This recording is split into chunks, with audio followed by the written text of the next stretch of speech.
الحمد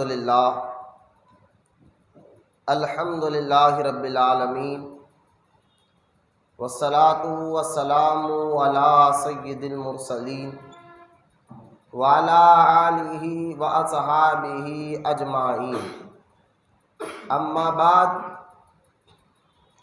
فاعوذ باللہ من الشیطان الرجیم، بسم اللہ الرحمن الرحیم۔ قل لا اسألکم علیہ اجرا الا المودۃ فی القربى،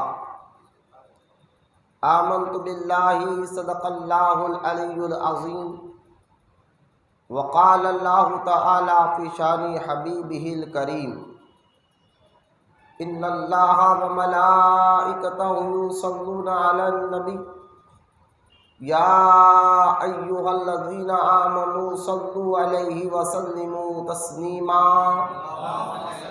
اللہم صل علی سیدنا ومولانا محمد معدن الجود والکرم وعلی آلہ وبارک وسلم، صلاۃ وسلاما علیک یا رسول اللہ صلی اللہ تعالی علیہ وسلم۔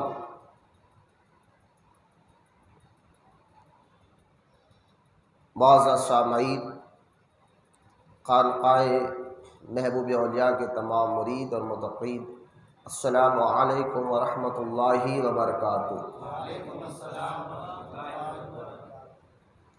اللہ تعالیٰ کا لاکھ لاکھ شکر ہے کہ اللہ تعالیٰ نے ایسے پرفتن دور میں ہمیں بزرگوں کا دامن عطا فرمایا اور ایسی خانقاہوں سے ہمیں وابستہ رکھا، ورنہ یقین جانیے کہ ایسے پرفتن دور میں اپنے ایمان اور عقیدے کو بچانا بہت مشکل ہے، لیکن اللہ تعالیٰ جس پر فضل چاہتا ہے، اللہ جس کے ایمان کو بچانا چاہتا ہے، اللہ تعالیٰ جس کو جنت میں بھیجنا چاہتا ہے، اس کی پہچان یہی ہے کہ اللہ تعالیٰ ایسے بندوں کو اپنے محبوب بندوں کے قریب ڈھکل دیتا ہے، اور ان کی ہر چیز کی ایک پہچان ہوتی ہے نا، فعال ہوتا ہے تو مزاج اخلاق سے پہچانا جاتا ہے کہ بندے کی بات چیت سے اندازہ کر سکتے کہ یہ بندہ اندر سے کتنا نرم دل ہے، بندے کے عادت سے پتہ چلتا ہے کہ بندے کے مزاج کیسی ہے، تو اس کی مزاج، اس کی عادت آپ کو معلوم کیسے ہوئی؟ اس کی بات چیت سے، اس کے ہاتھ پیر کی حرکتوں سے، تو اس فعال سے آپ سمجھ گئے کہ یہ بندہ اچھا ہے یا برا ہے۔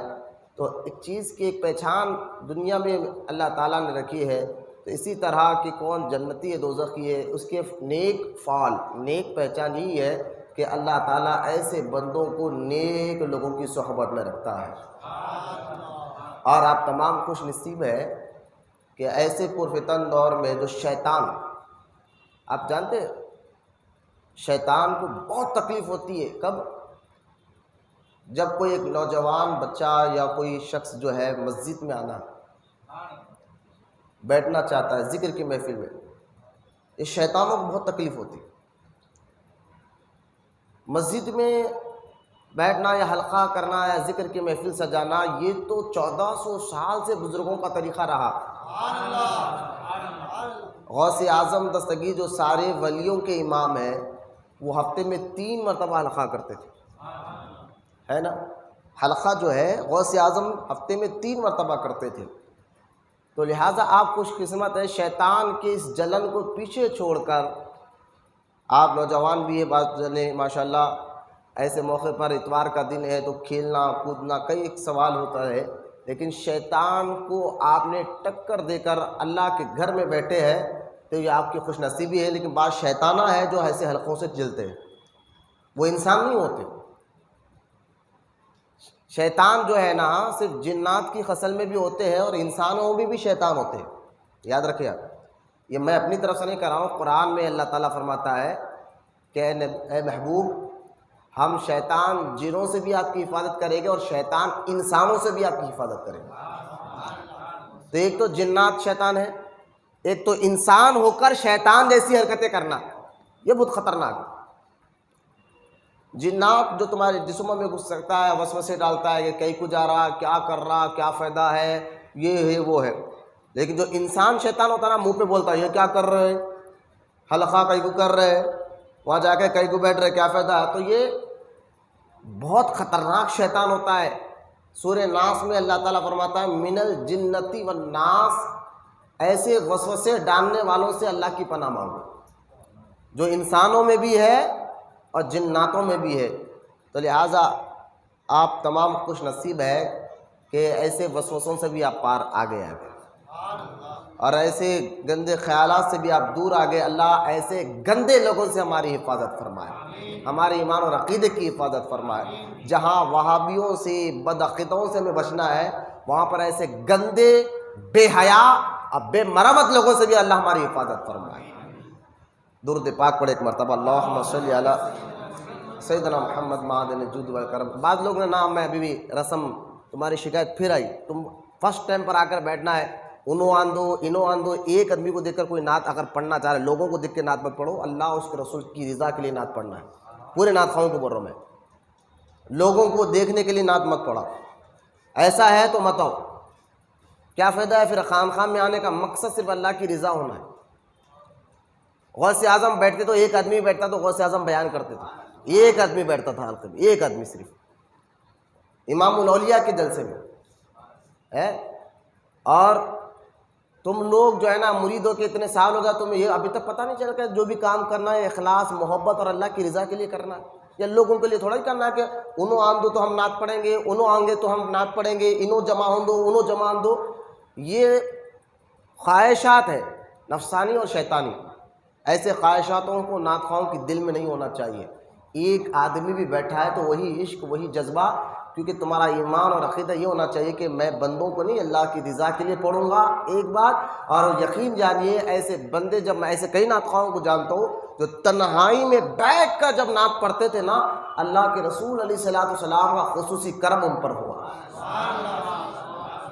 وہ لوگ سنیں نہ سنیں ان کو کوئی پرواہ نہیں تھا، وہ صرف سرکار کی محبت میں، عشق میں جو ہے نا وہ پڑھتے تھے نعت. ایسے کئی واقعات بھی ہے، کیونکہ حضور کی بارگاہ میں آواز نہیں دیکھی جاتی کہ میں اچھی ترنم سے پڑھتا ہوں، میری طرز اچھی ہے تو لہٰذا لوگ ہونا چاہیے.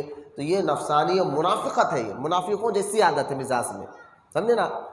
جس کی آواز، کئی واقعات ہے کہ ایک بندہ تھا جس کی آواز اتنی صحیح نہیں تھی، وہ نعت پڑھ رہا تھا، لیکن سرکار اس کی نعت کو قبول اس لیے کیا، آواز سے مطلب نہیں تھا، محبت رسول سے مطلب تھا، اخلاص سے مطلب تھا. تو یہ تربیت ہے، تربیت کی محفل ہے، اس لیے تربیت کر رہا ہوں، ڈانٹ نہیں رہا ہوں، آپ کو باتیں نہیں کر رہا ہوں، آپ کو مزاج دے رہا ہوں. تمہیں کس منزل پہ نظر رکھنا ہے، کس پر نظر رکھنا ہے، لوگ پر نہیں، اللہ اس کے رسول کی ذات پر نظر رکھنا ہے. لوگ آئیں گے جائیں گے، اب ہر وقت بول کے تھک گئے. جو آ رہا ہے وہ شیطان کو مات دے کر، یعنی شیطان کو ٹکر دے کر آ کر بیٹھ گئے. بعض شیطانہ ہے جو ابھی بھی نہیں آ چاہ رہے، تو شیطان کی کوئی چال میں آ گا، کوئی شیطان کے بہکاؤ میں آ رہا، نہیں آ رہا. تو لہٰذا آپ آگے اس پر اللہ کا شکر ادا کرو، ورنہ آپ سونے کا بہانہ کر سکتے تھے، آپ کیا جاتے اگلے اتوار دیکھ لیں، کئی بہانے ہو سکتے تھے، لیکن آپ نے نفس کو، شیطان کو ٹکر دے کر اللہ کے گھر میں آ کر بیٹھے. اس پر شکر ادا کرتے ہوئے نعت خواہوں کو، لوگ کو دیکھنا. یہاں اس محفل کی بات نہیں کرو، کہیں پر بھی دنیا میں اگر آپ کو نعت پڑھنے کا موقع ملے تو لوگوں کو مت دیکھا کرو، اللہ کی رضا کے لیے نعت پڑھا کرو. بس یہ سوچو کہ میرے آقا اس سے سنتے ہیں اور خوش ہوتے ہیں. آقا کی شان سن کر اللہ راضی ہوتا ہے. اس سے بڑھ کر کیا ہونا کہ فرشتے تمہاری نعت سن رہے ہو. اب کیا چاہیے تمہیں بتاؤ. جو معصوم ہے، خطا سے پاک ہے فرشتے، وہ تمہاری نعت سنتے ہو، کیونکہ جہاں ذکر حبیب ہوتا ہے خدا بھی وہاں قریب ہوتا ہے، اور ایسی محفل میں بیٹھنے والا انسان خوش نصیب ہوتا ہے. اس سے بڑھ کر اور کیا ہونا ہے تمہیں؟ لوگوں سے مطلب ہی کیا ہے کہ جہاں فرشتے آ کر ذکر رسول سن رہے ہو، جس ذکر رسول سے اللہ راضی ہو رہا ہو، بس اس کے تو وارے ہی نہیں آ رہے ہو کہ نعت خواہ نعت پڑھتا کیوں ہے؟ ہدیے کے لیے اعلیٰ حضرت نے حرام لکھا ہے. جو اس ہدیہ دے، اعلیٰ حضرت فرماتے ہیں کہ اگر کوئی کہے کہ میں نعت پڑھنے آؤں گا، مجھے 11,000 روپے دو، 20,000 روپے دو، 21,000 دو، پہلے طے کر لے پیسے اور کہے کہ میں پڑھنے آؤں گا، تو یہ حرام ہے. تو کیا لوگوں کی واہ واہ لینا یا ہدیہ لینے کے لیے اگر کوئی نعت پڑھ رہا ہے تو جائز نہیں. اللہ کی رضا کے لیے نعت پڑھا پھر اپنی خوشی سے لوگ اگر دے رہے تو یہ جائز ہے نا. تو ورنہ جو ہے نا پھر کئی نعت خواں ہیں بھائی جن کو سرکار نے اپنا دیدار کرا نعت پڑھنے کی وجہ سے، کیونکہ ان کا دل مخلص تھا. میں وہ بچوں کو دیکھو اسٹوڈیم میں، کس کے بچے ہیں بولو، فوری پکڑ کے رکھو بولو بچوں کو، درود پاک پڑھیں گے مرتبہ. تو لہٰذا دل میں محبت رہنا اللہ اور اس کے رسول کی، تو نعت ہو منقبت ہو صرف اللہ کی رضا کے لیے. ٹھیک ہے، کوئی دکھاوا نہیں ہونا چاہیے، کوئی ریاکاری نہیں ہونا چاہیے، نہ لوگ کے لیے نہیں. میں نے پھر کہا فرشتے سنتے ہیں. اب عشق رسول میں جو لوگ نعت پڑھتے تھے، کئی ایسے نعت خواں ہیں. آپ دیکھیں حضرت سیدنا شیخ بوسیری رحمۃ اللہ تعالی علیہ، جن کا قصیدہ مولود شریف پڑھتے مولا یا صلی وسلم دائما ابدا، ان کے بارے میں آپ کبھی پڑھے؟ 64 اشعار انہوں نے لکھے تھے. کیوں لکھے تھے؟ ان کو فالش کا اٹیک ہو گیا تھا، ایسی بیماری ہو گئی تھی، علاج ہی نہیں تھا اس بیماری کا. تو لہٰذا جب وہ علاج نہیں تھا تو جو ہے ان کو بہت تکلیف ہوئی. ڈاکٹروں نے ہاتھ چھوڑ دیا، رشتہ داروں نے ہاتھ چھوڑ دیا. تو آپ نے حضور کی شان میں کچھ اشعار رات میں لکھے تھے، وہ قصیدہ شریف کے 64 اشعار، 60 پہ 4 ٹوٹل. وہ اشعار لکھے اور تنہائی میں لکھے، پڑھنے لگے. حضور کو پسند آ گئے. اشعار لکھے، سو گئے. خواب میں سرکار تشریف لائے، اپنا ہاتھ سرکار نے ان کے جسم پر بھی پھیرا اور اپنی گھاندے کی چادر مبارک ان کو دی. کہا یہ چادر بھی لو، اللہ تجھے صحت بھی دے. صبح جب فجر کے ٹائم وہ امام بوسیری اٹھے تو ان کا جسم تر و تازہ، یعنی پھر آپ کو اللہ نے صحت دے چکا تھا اور ساتھ ہی ساتھ آپ کے پاس وہ چادر رکھی ہوئی تھی جو سرکار نے خواب میں ان کو عطا فرمائی تھی. یہ ہے نعت خواہوں کا مقام ہے. سرکار جن کو حسان بن ثابت رضی اللہ تعالیٰ عنہ کو سرکار ممبر پر کہے کہ اے حسان تو ممبر پر چڑھ، میں نیچے بیٹھ کر تیری نعت سنتا ہوں. اندازہ کرے تو عقل والوں نے کہا یہ کیا بات ہے، امتی اوپر چڑھا ہو، رسول نیچے بیٹھ کر پڑھ رہے ہو. تو سرکار کے بزرگان دین اشارے میں کہا اصل میں رسول یہ بتانا چاہتے جو ہماری تعریف کرتے اللہ اس کو بلند کر دیتا ہے. جن کو سرکار یہ نعت خواہ ہے نا، سرکار ممبر رہ کر کہے کہ تم نعت پڑھو، تو نعت خواہوں کی عزت بھی بہت ہے. سرکار نے دعائیں فرمائی نعت خواہوں کیسے، کن نعت خواہوں کے لیے جو مخلص ہو، جو واقعی عشق رکھتے ہو اس میں، تو ان کی نعت میں آواز نہیں دکھاتی ہے، درد خود پیدا ہو جاتا ہے. ہمارے اندر بھی درد پیدا نہ ہو، طلب پیدا نہیں ہوئی ابھی، صرف رسم چل رہا ہے ابھی تک. صرف پیاس تبھی لگتی ہے نا جب طلب پیدا ہو. تو طلب پیدا کرو عشق رسول، نعت کی سننے کی بھی طلب پیدا کرو اور پڑھنے کی بھی طلب پیدا کرو. دونوں بھی طلب ہونا ہے. پڑھنے والا اگر طلب پیدا کر کر پڑھے گا تو وہ لوگوں کو نہیں دیکھیں گے، اللہ اور رسول کی رضا کے لیے پڑھے گا. اور سننے والا طلب رکھے گا نا تو وہ چہرے اداس لے کر نہیں بیٹھے گا، چہرہ اس کے ہر اشعار پر چمکتا رہے گا. لیکن نعت پڑھنا صحابہ کی سنت ہے، تو نعت سننا نبی کی سنت ہے. یہ دونوں سنتیں نہ پڑھے. تو خیر یہ تربیتی بات ہے، تو میں نے چند باتیں کی. اللہ ہم تمام کو کہنے سننے سے زیادہ عمل کی توفیق عطا فرمائے. آج کیونکہ 23 رجب ہے اور سرکار سیدنا امام جعفر صادق رضی اللہ تعالیٰ عنہ کا یوم مبارک، جو شواہد النبوت میں حضرت نور الدین عبد الرحمن جامی رحمۃ اللہ تعالیٰ علیہ کی کتاب ہے، اس میں آپ نے فرمایا کہ امام جعفر صادق رضی اللہ تعالیٰ عنہ کا یوم وصال 15 رجب ہے. ٹھیک ہے، اور 22 رجب کو حضرت سیدنا امیر معاویہ رضی اللہ تعالیٰ عنہ کا یوم وصال ہے، جو آج 23 رجب ہے. کیونکہ آج کے دور میں امیر معاویہ رضی اللہ تعالیٰ عنہ کی شان میں بہت زیادہ گالیاں دی جا رہی ہے. دیکھیں سید کا بیٹا ہونے کا مطلب یہ نہیں ہے کہ تم صحابی کو گالیاں دو، ذہن میں رکھیں. آپ سادہ میں ایک بات بتاتا ہوں نسب کے بارے میں، یہ شرعی مسئلہ ہے، ذرا سن لیں گے مسئلہ، سن لیں. شریعت کا مسئلہ وہ یہ کہ ایک سید ہے، تو سید پر یہ سادات گھرانے میں پیدا ہوا تو اس میں اس کا خود کا کوئی دخل نہیں ہے، یہ اللہ کا فضل ہے کہ اللہ نے اس کو ایسے گھرانے میں پیدا کیا۔ تو سید کو چاہیے کہ اللہ کا شکر ادا کرے کہ اللہ نے ھذا من فضل ربی، اس کا فضل ہے جس پر چاہے ہو کہ اللہ نے مجھے ایسے خاندان میں پیدا کیا۔ ٹھیک ہے، سید کو حکم ہے کہ وہ اپنے خاندان، جو خاندان ہے اس کا رعاب، اس کے لیے غرور اور تکبر، کس کے بچے میاں وہ، اس کے لیے رعاب، غرور، تکبر، دوسروں کو نیچے گرا کر دیکھنا، دوسروں کو نیچے گرا کر دیکھنا، یہ سید کے لیے حرام ہے۔ یعنی میں سید ہوں، تم کیا ہے، تکبر کر رہا ہے، اس کو کیا کرنا، سادات سنیں، سید ہو کر اگر دوسروں کو نیچے گرا کر دیکھنے والے کو سید، ایسے سید حرام ہے۔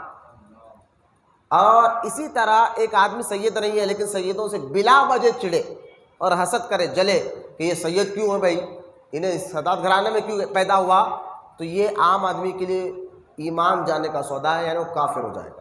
یعنی حسد کرنا سیدوں سے، عام آدمی کو جو سید نہیں ہے اس کے لیے ضروری ہے کہ وہ غیر سیدوں سے چڑے نہ، حسد نہ کرے، جلن نہ کرے، کرو گے تو کافر ہو جاؤ گے۔ اور سید کے لیے ضروری ہے کہ غیروں کو گرا کر نہ دیکھے، غیر سید کو گرا کر نہ دیکھے، تکبر نہ کرے، اگر ایسا کرو گے تو اس کے لیے حرام ہے۔ تو سادات یقیناً بہت بڑا ایک مقام و مرتبہ رکھتے ہیں، لیکن اس کا مطلب یہ نہیں ہے کہ امیر سید ہو کر جو ہے نا صحابہ کو گالیاں دیں۔ ہمارے لیے ہر صحابی نبی جنتی ہے، اور یہ جو عقیدہ ہے نا ہر صحابی نبی جنتی، یہ قرآن کا عقیدہ، قرآن نے بیان ہے۔ کسی بھی چیز کا کوئی اگر سید ہو کر بولے امیر معاویہ نے ایسا کیا تھا، حضرت امیر معاویہ رضی اللہ تعالیٰ عنہ صحابی، حضرت ہندہ رضی اللہ تعالیٰ عنہ یہ بھی صحابیہ ہے، انہوں نے بھی اسلام قبول کر لیا تھا۔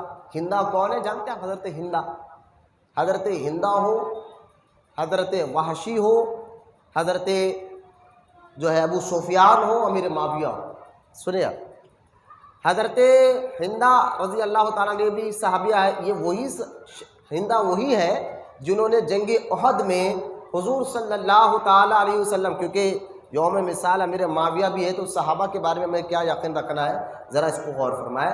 حضرت ہندہ وہ عورت ہے، صحابیہ ہے، لیکن جب اسلام انہوں نے قبول نہیں کیا تھا تو یہ وہی ہے جنہوں نے احد کے میدان میں جب امیر حمزہ رضی اللہ تعالیٰ عنہ کی شہادت ہوئی تو ان کے کلیجے کو نکال کر چابا تھا۔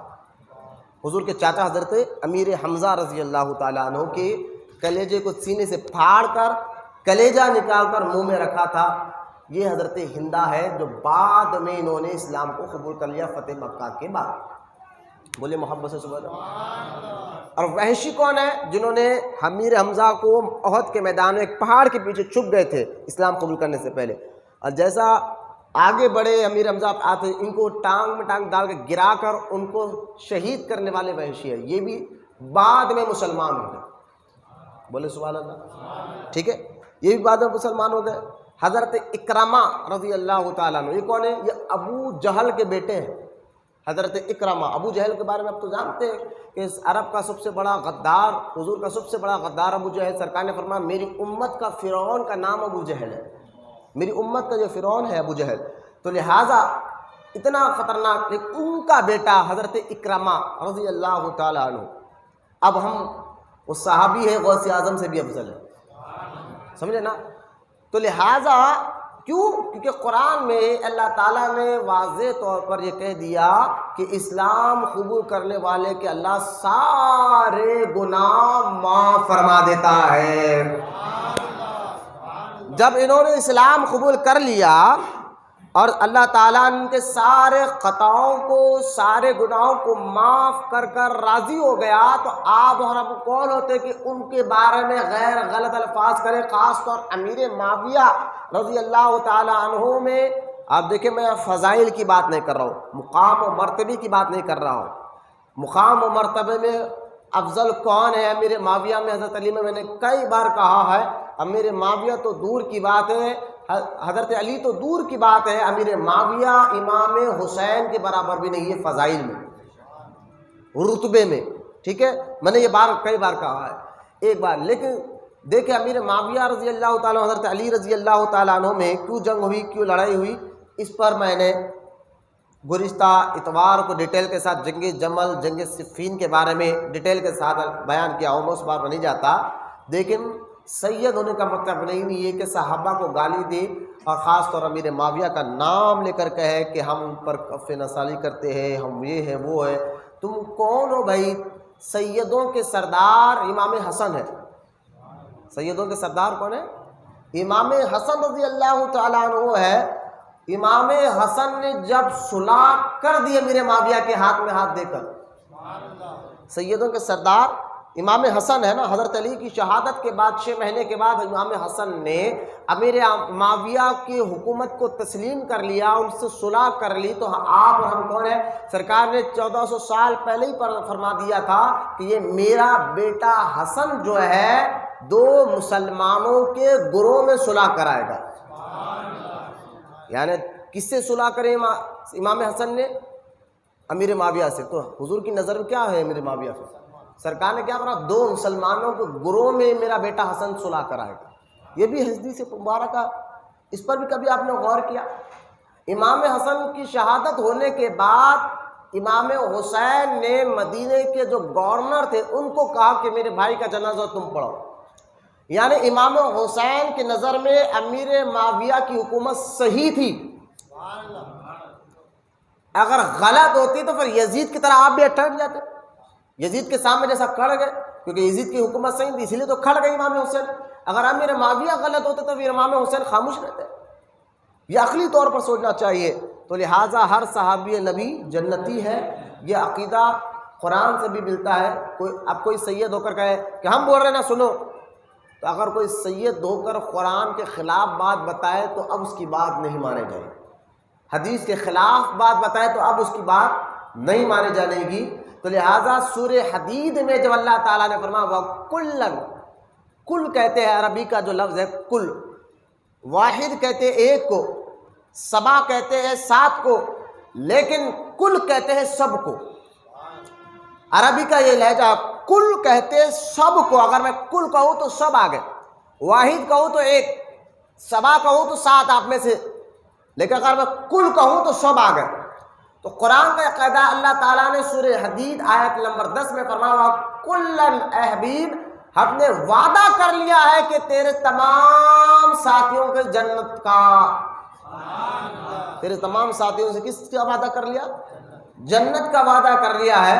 تو جب اللہ تعالیٰ نے تمام صحابیوں کو جنتی کہہ دیا ہے تو آپ اور ہم کوئی ایسا نہیں ہے، ہر صحابی نبی جنتی جنت۔ یہاں یہ نعرہ لگایا تو کہہ رہے ہیں ہے بھائی ٹھیک ہے ہر صحابی جنتی ہے، لیکن تم جو ہے نا مقام و مرتبے کی بات کر رہے ہو، حضرت علی اور امیر معاویہ کو ملا رہے ہو مقام مرتبے میں۔ میں نے کہا یہ چور راستے تم نکالتے ہو۔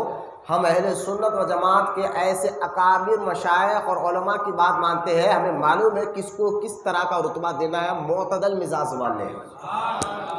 ہمیں پتہ ہے کہ امیر معاویہ کا مقام کیا ہے اور مولا کائنات علی مرتضیٰ رضی اللہ تعالیٰ کا مقام مرتبہ کیا ہے۔ ہم یہاں مقام و مرتبے کی بات نہیں کر رہے ہیں۔ مقام و مرتبے میں تو میں نے بار بار کہا امیر معاویہ سے افضل امام حسین ہے، حضرت علی تو بہت دور کی بات ہے، امام حسین رضی اللہ۔ اور ہم نے یہ بھی بار بار کہا کہ حضرت علی رضی اللہ تعالیٰ عنہ اور امیر معاویہ رضی اللہ تعالیٰ عنہ میں حق پر مولا علی تھے، یہ بھی بار بار آپ نے کہا ہے۔ اللہ ہم تمام کو، کیونکہ امیر معاویہ رضی اللہ تعالیٰ عنہ اس امت کے ماموں بھی ہیں، بولے محبت سے سبحان اللہ، اس امت کے ماموں بھی امیر معاویہ۔ جو امیر معاویہ رضی اللہ تعالیٰ عنہ کی سگی بہن سیدہ ام حبیبہ رضی اللہ تعالیٰ عنہ، یہ بیوی ہے ہمارے نبی کی، یہ سگے۔ اور دوسری بات یہ ہے کہ امیر معاویہ رضی اللہ تعالیٰ عنہ کو کاتب وحی بھی کہا گیا، یعنی صحابہ تو 1.25 لاکھ تھے یا 1.5 لاکھ صحابہ تھے، ان میں سے چند ایسے صحابہ ہیں جنہوں نے وحی جیسا لکھنے کی ذمہ داری سرکار نے تمام صحابہ کو نہیں، چند صحابہ کو دیا ہے۔ وحی کا لکھنا یہ بہت ذمہ داری کا کام ہوتا ہے، بہت بڑی ذمہ داری ہے کہ اللہ تعالیٰ کی طرف سے وحی آ رہی ہو، اور اگر کوئی اہم بات ہو تو میں اپنے خاص مریدوں کو تو کہوں گا کہ تم کہو، ہر مرید کو نہیں بتاؤں گا، تم کہو تو کچھ اہم بات ہوتی ہے تو ایک مرشد بھی اپنے خاص مریدوں کو کہتا ہے کہ تم یہ ذمہ داری کو نبھاؤ، کیونکہ اس مرشد کو اس مرید پر پورا بھروسہ ہوتا ہے۔ تو وہی جیسا معاملہ سرکار صلی اللہ تعالیٰ علیہ وسلم نے چند صحابہ کو دیا تھا، جن کی ڈیوٹی تھی کہ وہ حضور پر اترنے والی وہی لکھا کرے۔ ان چند صحابہ میں ایک نام امیر معاویہ رضی اللہ تعالیٰ عنہ کا بھی ہے۔ یہ بھی ذہن رکھیں، کاتب وحی سرکار دو عالم علیہ السلام نے حضرت امیر معاویہ رضی اللہ تعالیٰ عنہ کے بارے میں دعا کی تھی کہ اے اللہ امیر معاویہ کو مہدی بھی بنا اور ہادی بھی بنا، یعنی ہدایت پر رکھ، اور ان کے ذریعے سے مہدی کہتے ہدایت دینے والا، ہادی بھی رکھ، ہدایت پہ بھی رکھ، اور مہدی بھی بنا، یعنی ان کے ذریعے لوگوں کو ہدایت بھی عطا فرما۔ یہ میرے معاویہ رضی اللہ تعالیٰ عنہ کا مقام مرتبہ، اور ان کی کرامت یہ ہے کہ آپ ایک مرتبہ نماز فجر کے لیے اٹھ نہیں پائے تو سارا دن اتنا روئے اتنا روئے اتنا روئے، رات گزر گئی، فجر کا وقت آیا تو ایک شخص آ کر پھر آپ کی نماز جا سکتی تھی، اٹھا دیا، اٹھ کر چھپ گیا۔ اب میرے معاویہ نے دیکھا کہ فجر کا وقت ہو گیا، اٹھنے والے کو کہا یار تیرا شکریہ، کون ہے تو جو مجھے نماز کے لیے اٹھا دیا؟ تو کہا میں تو ابلیس ہوں، شیطان تھا، ابلیس ہوں، میں آپ کو اٹھانے آیا ہوں۔ میرے معاویہ نے کہا تیرا تو کام بھٹکانا، اٹھاتا کیوں ہے؟ کہا کل تمہاری فجر، ابلیس کہتا ہے کل آپ کی فجر کی نماز چھوٹ گئی تھی، آپ اتنا روئے اتنا روئے اتنا روئے، اللہ کے خوف میں توبہ کرتے رہے، اتنا روئے اتنا روئے، اللہ نے اس سب سے زیادہ ثواب آپ کو دے دیا، فجر سے زیادہ ثواب دے دیا آپ کو۔ تو ابلیس بولا لہٰذا اگر آج چھوڑ دیں گے پھر آج بھی روئیں گے، تو لہٰذا میں نے آپ کو اٹھا دیا، نماز پڑھ لو بھائی۔ تو ابلیس جس کو نماز کے لیے اٹھائے وہ ہے میرے معاویہ رضی اللہ تعالیٰ عنہ۔ یہ کرامت ہے آپ کی، امیر معاویہ رضی اللہ تعالیٰ عنہ کی یہ کرامت ہے۔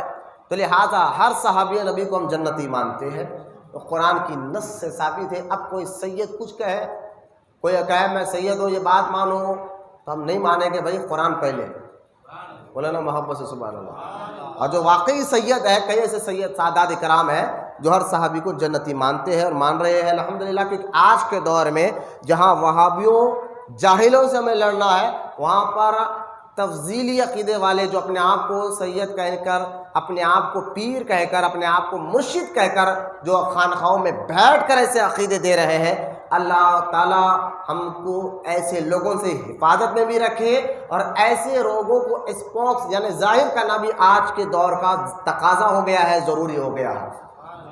کیونکہ میں نے یہ بھی ایک بات کہی تھی کہ جب حضرت علی رضی اللہ تعالیٰ عنہ کی شہادت ہوئی تو حکومت جو ہے نا بنو امیہ کے ہاتھ میں ہو گئی، یعنی کربلا کے بعد حکومت یزید کے مرنے کے بعد اس کے جو بنو امیہ کے ہاتھ میں تھی نا، تو بنو امیہ جو حکومت چل رہی تھی، یہ حکومت میں زیادہ تر حضرت علی کو چڑھتے تھے رضی اللہ تعالیٰ۔ حضرت علی کا ذکر کرنا حکومت کے طور پر بادشاہوں نے، وزیروں نے، گورنروں نے اپنے اپنے علاقوں میں سختی کر دی تھی، سب بولنا علی کے فضائل نہیں بولنا۔ تو لہٰذا جب صحابہ کئی زندہ تھے اس دور میں، تابعین نے جب دیکھا، صحابہ نے جب دیکھا کہ فضائل علی بولنے سے روکا جا رہا ہے، اس لیے اس دور میں علی علی زیادہ کر کر بتایا گیا ہے۔ تابعی صحابی تو آپ جانتے ہیں کس کو کہتے ہیں؟ جو حضور کو دیکھ اور ایمان لا اور ایمان پر اس کو صحابی کہتے ہیں، ہے نا؟ تابعی اس کو کہتے ہیں جو نبی کو، صحابی کو دیکھے اس کو تو صحابہ جو اس دور میں زندہ تھے، جب یہ دور دیکھ رہے تھے کہ حکومت کے طور پر، یعنی جو حکومت کے کارکن ہو، بادشاہ ہو یا گورنر ہو، فوج کے بڑے بڑے لوگوں نے جب اس بات پر پورا زور لگا دیا کہ ذکر علی نہ کرے، فضائل علی نہ کرے، تو ان لوگوں نے کیا کیا؟ صحابہ اور تابعی جو اس دور میں باحیات تھے، انہوں نے یہ عہد کر لیا تھا کہ اب ہر ایک آدمی کم سے کم 200 آدمی تک فضائل علی پہنچائے گا۔ اس لیے حضرت علی کا ذکر زیادہ کیا گیا اس دور میں۔ اور دیکھیں امام جعفر صادق پیدا ہوئے 63 ہجری میں، 80 پہ 3 83 ہجری میں آپ پر پیدا ہوئے، تو 111 ہجری میں آخری صحابی کا انتقال ہوا، 111 ہجری میں آخری صحابی کا انتقال ہوا۔ تو لہٰذا مولا علی کی شہادت کے بعد جب کربلا کے بعد جو ہے نا 60 ہجری کے بعد کئی صحابہ بھی موجود تھے، اور جہاں اس دور میں تابعی تھے، جیسا کہ میں نے بتایا کہ ذکر علی کیا زیادہ کرا، ابو سعید خدری رضی اللہ تعالیٰ عنہ تو کہتے ہیں کہ ہم خارجیوں کی پہچان ذکر علی سے کرتے تھے۔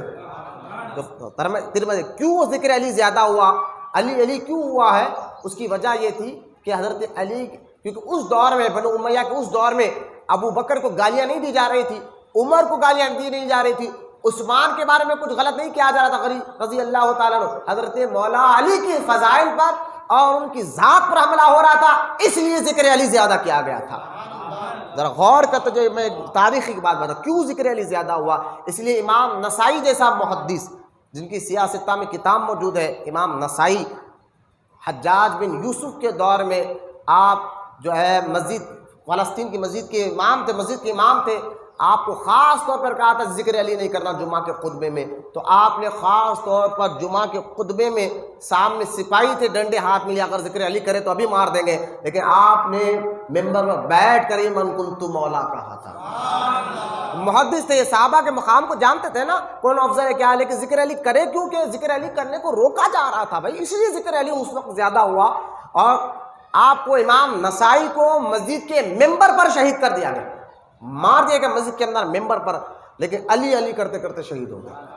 تو جس طرح اس دور میں مولا علی کی ذات پر حملہ ہو رہا تھا، ان کے فضائل پر حملہ ہو رہا تھا، اس لیے مولا علی کا فضائل ذکر علی زیادہ کیا گیا۔ آج کے دور میں امیر معاویہ کی شان میں گالیاں بکی جا رہی ہیں، آج کے دور میں امیر معاویہ رضی اللہ تعالیٰ عنہ کے فضائل کو گھٹایا جا رہا ہے، تو ضروری ہے کہ آج کے دور میں امیر معاویہ کے فضائل بیان کریں۔ اس دور میں مولا علی کی فضائل بیان کرنا تمام خلفاء کے فضائل بیان کرنے کے برابر تھا، کیونکہ علی کی عزت ہی تمام خلفاء کی عزت ہے، ایک صحابی کی عزت ہے تو تمام صحابہ کی عزت آپ کے دل میں ہے۔ جس طرح ایک نبی کو مان کر سارے نبیوں کا ادب کرنا لازم ہے، تعظیم ضروری ہے، محبت ضروری ہے، اگر تم ایک نبی کو مانتے ہو دوسرے نبی کے بارے میں گالی دیتے ہو تو ایمان آپ کا مکمل نہیں ہوگا۔ جس طرح ایک نبی کا کلمہ پڑھ کر سارے نبیوں سے محبت کرنا، تعظیم کرنا آپ کے لیے لازم ہے، اسی طرح ایک صحابی نے تمام صحابہ سے عزت کرنا، تمام صحابہ سے محبت کرنا ہر ایک کے لیے ضروری ہے اور لازم ہے۔ تو ایک نبی کی عزت تمام نبیوں کی عزت ہے، تو ایک صحابی کی عزت تمام صحابہ کی عزت ہے نا، تو لہٰذا اس دور میں حضرت علی کی عزت تمام خلفاء کی عزت تھی، ورنہ اور آج کے دور میں امیر معاویہ رضی اللہ تعالیٰ کی شان جو صحابی رسول ہے، نسبت رسول دیکھا جائے گا، نسبت رسول دیکھا جائے، کم سے کم امیر معاویہ رضی اللہ تعالیٰ عنہ۔ خیر یہ بنیادی عقیدے کے باتیں تھی جو میں نے اب تک ڈیٹیل، یہ ساری باتیں بیان نہیں ہو رہا تھا، یہ ڈیٹیل اور عقیدے کی باتیں تھے، جس سے کیا آج کے دور میں تفضیلی فرقہ، اب بھائی ایک رافضی فرقہ تھا، شیعہ فرقہ جو اپنے آپ کو کھلم کھلا کہتا تھا معاذ اللہ ہم ابو بکر کو نہیں مانتے، عمر کو نہیں مانتے، امیر معاویہ کو نہیں مانتے، وہ تو شیعہ تھا اپنے آپ کو، لیکن اپنے آپ کو غوث اعظم کا بیٹا کہہ کر امیر معاویہ، جو کہ خود غوث اعظم نے اپنی کتاب غنیۃ الطالبین میں فضائل امیر معاویہ کو بیان فرمایا ہے۔ خود داتا گنج بخش لاہوری رحمۃ اللہ تعالی علیہ جو تایازاد بھائی ہیں غوث اعظم کے، انہوں نے فضائل اہل بیت کو بیان کیا ہے، تو ان سادتوں کو عقیدے پہ چلی۔ آج کے یہ سیدوں کے عقیدے پہ نہ، جو وہ بھی تو سید ہے، سیدوں کے سردار غوث اعظم ہے رضی اللہ تعالیٰ عنہ، تو لہٰذا ان سادات کے عقیدے پر اپنائیں۔ اللہ ہم تمام کو کہنے سننے سے زیادہ ان تمام بنیادی باتوں کے عقیدے کے ہمارے اللہ ہم کو عمل کرنے کی اور سمجھنے کی توفیق عطا فرمائے۔ بس ہمارا یہ عقیدہ ہونا چاہیے کہ ہر صاحب نبی جنتی جنتی، یہی عقیدہ قرآن سے ہے، احادیث مبارکہ سے ہے۔ ان تمام باتوں پر، کیونکہ میں پھر کہہ رہا ہوں بار بار، یہ ساری باتیں بنیادی باتیں ہیں عقیدے سے متعلق، اگر فضائل کی بات ہوتی تو ہم خاموش ہو جاتے، اگر فضائل کی بات ہوتی تو ہم خاموش ہو جاتے۔ ہم اس بات کے قائل ہیں کہ تمام صحابہ میں کچھ ایسے صحابہ ہیں جن کو جزوی فضیلت حاصل ہے، یعنی کچھ ایسی فضیلتیں ہیں حضرت ابو بکر کے پاس ہے تو عمر کے پاس نہیں ہے، عمر کے پاس ہے تو ابو بکر کے پاس نہیں ہے، حضرت عثمان غنی کے پاس ایسی فضیلت ہے تو مولا علی کے پاس نہیں ہے، علی کے پاس ایسی فضیلت ہے تو کسی اور صحابی کے پاس ایسی فضیلت نہیں ہے۔ اس کو جزوی فضیلت کہا جاتا ہے، لیکن فضیلت کل ساری فضیلتوں کو ایک جگہ جمع کر دیا جائے تو نبیوں کے بعد سب سے بعد الانبیاء بتحقیق ابو بکر صدیق ہے۔ یہ ہم اس بات کا، اور یہ عقیدے کی بات ہے، فضائل۔ اور یہ اور بات ہے کہ یہ بھی ایک بات کلیئر کر دوں میں کہ صحابہ میں کسی صحابی سے زیادہ محبت کرنا یہ الگ بات ہے۔ اگر کوئی مولا علی تمام صاحب ہے، محبت کرنا الگ بات ہے، افضلیت دینا یہ الگ بات ہے، یقین کی بات۔ لیکن آپ ابو بکر کو افضل جانتے ہو لیکن آپ کا دل زیادہ ابو بکر حضرت علی سے محبت کرتا ہے تو یہ الگ بات ہے، اس میں کوئی عیب نہیں ہے۔ آپ افضل جانتے ہیں کہ بعد الانبیاء بتحقیق ابو بکر صدیق، لیکن علی سے زیادہ آپ کو محبت ہے، عثمان غنی سے اگر آپ کو زیادہ محبت ہے، حضرت عمر سے آپ کو زیادہ لگاؤ ہے، مزاج آپ کا وہاں زیادہ ٹکتا ہے، تو یہ کوئی غلط بات نہیں ہے کسی صحابہ سے زیادہ محبت کرنا۔ لیکن عقیدے کی بات آ جائے تو وہی عقیدہ اپناؤ جو عقیدہ مشائخ کا رہا ہے، بزرگوں کا رہا ہے، جو عقیدہ قرآن حدیث میں بیان کیا گیا ہے۔ تو لہٰذا آج کے دور میں تفضیلی فرقے سے اللہ ہماری حفاظت فرمائے۔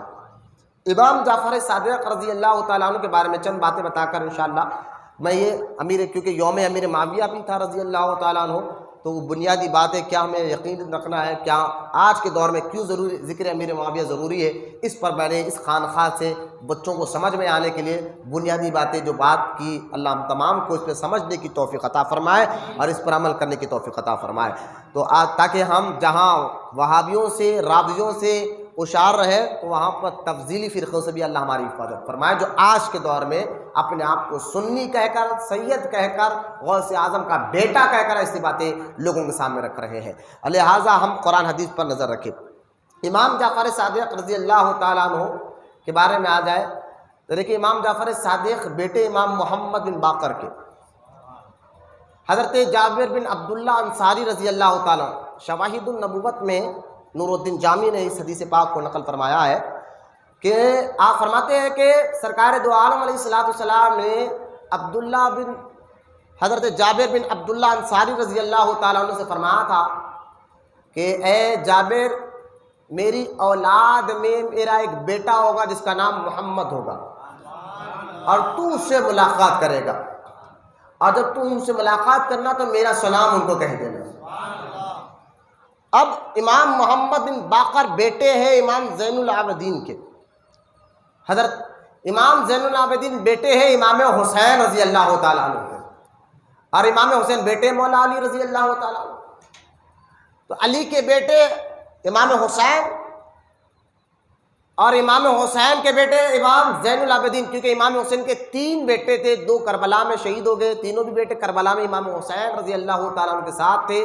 تینوں بیٹوں کا نام، ایک کا نام علی اکبر، علی اوسط اور علی اصغر تھا، تینوں بیٹے کا نام علی اکبر، علی اوسط اور علی اصغر۔ علی اکبر اور علی اصغر یہ تو کربلا میں شہید ہو گئے۔ علی اوسط یہ کافی بیمار تھے، لیکن آپ کو سرکار امام حسین نے فرمایا تھا آپ سے میری نسل آگے بڑھے گی، آپ کو رہنا ہے، اور آگے چل کر ان کا لقب ہوا زین العابدین۔ زین العابدین کی کیا ہے؟ عبادت گزاروں کا سر کا تاج، کہ امام زین العابدین جو ہے روزانہ 1000 رکعت نفل نماز پڑھا کرتے تھے، اسی لیے آپ کو زین العابدین کہا گیا ہے۔ تو جو چیز، جو صفت اندر موجود ہو تبھی ہمارے بزرگان وہ نام دیتے ہیں، وہ لائق بھی تھے کہ عبادت گزاروں کا سر کا تاج، بیٹے بھی امام حسین کے۔ تو امام زین العابدین اپنے بیٹے محمد کو لے کر مدینہ پاک حضور کے قبر مبارک کی زیارت کے لیے موجہ شریف کے قریب گئے، تو وہاں پر اب جابر بن عبداللہ انصاری رضی اللہ تعالیٰ عنہ بھی جو کافی ضعیف ہو چکے تھے، اور ضعیف ہونے کی وجہ سے آنکھوں کی روشنی کم ہو گئی تھی آپ کی، وہ بھی جو ہے سرکار کے روضہ پاک کی زیارت کرنے آئے تھے۔ معلوم کیا ہوا کہ قبروں کی زیارت کرنا صحابہ اور اہل بیت اس کو جائز سمجھتے تھے، بولے نا محبت سے سبحان اللہ۔ اگر قبروں کی زیارت کرنا جو آج وہابی ٹولہ کہتا ہے یہ حرام ہے، ناجائز ہے، تو میں کہتا ہوں یہ بیتو کی باتیں مت کرو، صحابہ کی زندگی دیکھو۔ میں ایسے کئی واقعات بتاتا ہوں کہ حضور کے دنیا سے جانے کے بعد صحابہ اپنی مشکلیں لے کر حضور کے قبر مبارک کے پاس آتے تھے اور دعائیں مانگا کرتے تھے۔ تو لہٰذا اب جابر بن عبداللہ انصاری رضی اللہ تعالیٰ عنہ نے آئے تو حضرت زین العابدین نے دیکھا کہ میرے نانا کے صحابی گئے، سلام کیا، تو سلام کا جواب دینے کے بعد آپ کیونکہ آنکھیں کمزور ہو گئی تھی، دکھنا کم ہو گیا تھا، تو جابر بن عبداللہ نے کہا کون ہو؟ کہا حسین کا بیٹا زین العابدین ہوں۔ کہا آپ کے ساتھ کون ہے؟ فرمایا یہ میرا بیٹا محمد ہے، یہ میرا بیٹا محمد ہے۔ کہا اس میں علم غیب بھی ہے حضور کا، یعنی سرکار فعل کا ہے جابر اس وقت تمہیں اللہ موت دے گا ہی نہیں جو میری اولاد سے جس کا نام محمد ہے اس کو تو نہ دیکھ لے جب تک۔ اب محمد بن باقر کو کہا، حضرت جابر نے کہا ان کو تھوڑا آگے لائیے۔ جابر بن عبداللہ انصاری رضی اللہ تعالیٰ عنہ نے حضرت امام محمد بن باقر کا ہاتھ چوما، پیشانی چومی اور جھک کر پیر چومنا چاہتے تھے تو آپ پیچھے ہٹ گئے۔ کہا جابر بن عبداللہ انصاری نے کہ بیٹا قریب آؤ، کیونکہ مجھے رسول اللہ صلی اللہ علیہ وسلم نے فرمایا تھا کہ اے جابر جب میری اولاد میں ایک بیٹا ہوگا جس کا نام محمد ہوگا اس سے تیری ملاقات ہوگی نا تو ان کو میرا سلام کہہ دینا۔ تو لہٰذا یہ امام محمد بن باقر کون ہے؟ یہ والد ہے امام جعفر صادق کے، جن کے والد ایسے میں بہت مختصر کر سناؤں کیونکہ جمعہ میں نے اس پر بہت ڈیٹیل بات کی ہے کہ آج کچھ الگ باتیں میں کرنا چاہتا ہوں۔ امام جعفر صادق کا میں نے شجرہ نسب بتا دیا کہ والد کی طرف سے یہ حسینی سید ہے، والد کی طرف سے، ٹھیک ہے۔ والدہ، آپ کے والدہ جن کا نام ام فروا ہے، بعض نے کہا ام فردا بھی کہا ہے، دا پر جزم، بعض نے کہا نہیں یہ دا نہیں وا تھا، وہ تھا، لیکن زیادہ لکھنے میں وہ جو دال بن گیا ہے، اصل میں آپ کا والدہ کا نام ام فروا ہے، فروا۔ امام جعفر صادق رضی اللہ تعالیٰ کیا ہو،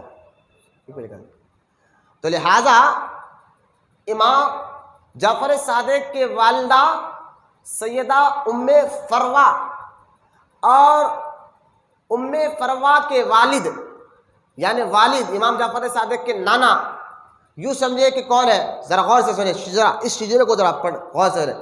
والد کی طرف سے تو آپ حسینی سید ہے، والدہ کی طرف سے آپ جو ہے نا آپ کے نانا حضرت سیدنا شیخ قاسم ہے، ابھی میں بتاؤں گا یہ قاسم تھے کون، اور قاسم بیٹے تھے محمد بن ابو بکر کے، بولنا سبحان اللہ۔ قاسم بیٹے ہیں محمد کے اور محمد بیٹے ہیں ابو بکر صدیق کے، تو نانا جو ہے حضرت امام جعفر صادق کے نانا نواسے ہیں ابو بکر صدیق کے، پوتے ہیں ابو بکر صدیق کے بیٹے کے بیٹے، ٹھیک ہے۔